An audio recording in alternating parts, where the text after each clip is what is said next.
મમતાને ખબર પડી ને તો આપણે બંનેની ગાન ફાડી નાખશે. કેમલી મમતા આવું ના બોલ, મેં તો બહારનો છું કે તો મારા ટોટાના બૈડા બંને ભોંકી નાખશે. તો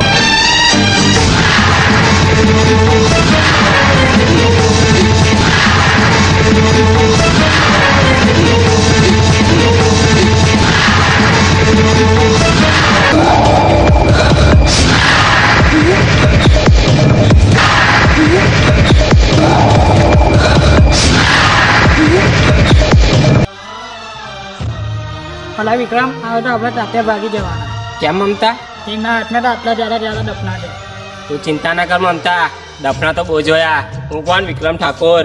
આવા દફનાથી કે મેં બીવતો નથી.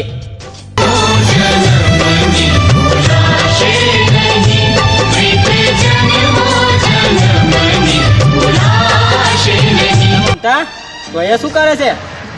કઈ નહીં બાપુ, કઈ નહીં. શું કરો છો એટલે? અમે તો કઈ લૂડો રમવા આવ્યા. તારે બાપને દીકરી વચ્ચે બોલવાની કઈ જરૂર નથી પરદેશી છોકરા. તમારી 7 જન્મની પીઠ છે, હવે નહીં તૂટે.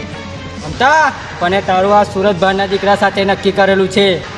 આ જન્મ ડૂફે મારી, પણ આ જન્મમાં તો તારે મારા દીકરા સાથે લગ્ન કરવું પડશે. જા દીકરા, તૈયાર તારી થનાર પત્ની લે. એ ત્યાં જ ઉભો રહેજે. બાકી તારા દંડાથી તને એટલી ઝાપટો મારીશ કે તને ઉચકીને નહીં, ડહીને જ લઈ જવું પડશે. મમતાનો તું લઈ જ જવાનો છું. તને હાથ લગાની હિંમત તો કરી જો. તારો હાથ લાંબો થાય પહેલાં અને ઠુઠ્ઠીઓ ના બનાવી દો તો મારું નામ વિક્રમ ઠાકોર નહીં. તું બહારના આવીને મને ઠુઠ્ઠી બનાવવાની વાત કરે એટલી તારી ઓકાત નહીં. જ્યારે હું મારવાની ધમકી આપું ને તો સામે જોતો નથી તું કોણ છે.